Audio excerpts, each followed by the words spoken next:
பழைய காலத்தில் மேகங்கள் தரையை முத்தமிடும் அளவுக்கு உயரமுள்ள மௌன மலைகள் நடுவில் சந்திரவனம் என்ற ஒரு ராஜ்யம் இருந்தது. அந்த ராஜ்யத்தின் இளவரசி பெயர் ஆரவியா. அவள் அழகானவள். ஆனா அதைவிட அழகானது அவளுடைய மௌனம். ஆரவியா அதிகம் பேச மாட்டாள். சிரிப்பில் பெருமை இல்லை. அவளுடைய கண்களில் மட்டும் முழு உலகத்தையும் கவனிக்கும் ஒரு ஆழம் இருந்தது. மக்கள் சொல்வார்கள், இளவரசி பேசாததால்தான் இந்த ராஜ்யம் அமைதியா இருக்கு. அதே காலத்தில் தூரத்திலிருந்த வீரகானம் என்ற ராஜ்யத்தில் ஒரு இளவரசன் இருந்தான். அவன் பெயர் அனிருத். அனிருத் வாள் பிடிக்க தெரிந்தவன், போர் செய்யக்கூடியவன். ஆனா அதைவிட முக்கியமாக அவன் மனதை கேட்க தெரிந்தவன். அவன் யாரையும் மேலிருந்து பார்க்க மாட்டான். அடிமையை நண்பனாக பார்க்கும் குணம் அவனுக்கு. அவன் அப்பா ராஜா சொல்வார், நீ நல்லவன். ஆனா அரசன் ஆக இதெல்லாம் போதாது.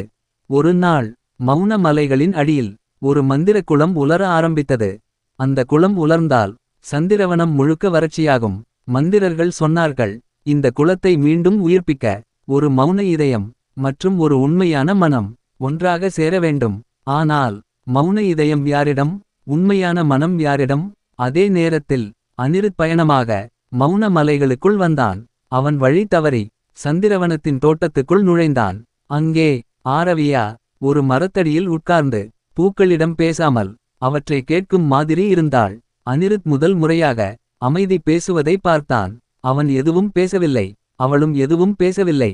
ஆனா அந்த மௌனத்திலே ஒரு உரையாடல் நடந்தது. நாட்கள் சென்றன. அனிருத் தன் வாளை மறந்தான். ஆரவியா தன் மௌனத்துக்குள் ஒரு நம்பிக்கையை உணர்ந்தாள். இருவரும் பேசவில்லை, ஆனால் ஒருவரின் மனதை ஒருவர் முழுமையாக கேட்டார்கள். ஒரு நாள் அவர்கள் இருவரும் மந்திர குளம் அருகில் நின்றார்கள். குளம் ஒரு வார்த்தை சொன்னது, மௌனம் உண்மை சேரும் போது வாழ்க்கை பிறக்கும். ஆரவியா தன் கண்ணீரை குளத்தில் விட்டாள். அனிருத் தன் அகம்பாவத்தை அங்கே விட்டான். குளம் மீண்டும் நிரம்பியது. மலைகள் பசுமை அடைந்தன. சந்திரவனம் மீண்டும் உயிர் பெற்றது. ஆரவியா அரசியானாள். அனிருத் அரசனானான். ஆனால் அவர்கள் ஆட்சி செய்தது கட்டளைகளால் இல்லை, கேட்பதாலும் புரிந்துகொள்வதாலும். மாறல் பேசுவது எல்லாம் வலிமை இல்லை. சில நேரம் மௌனம் தான் ஆழமான மொழி. ஆட்சி செய்வது அதிகாரத்தால் இல்லை, மனித மனத்தை கேட்கும் திறமையால்.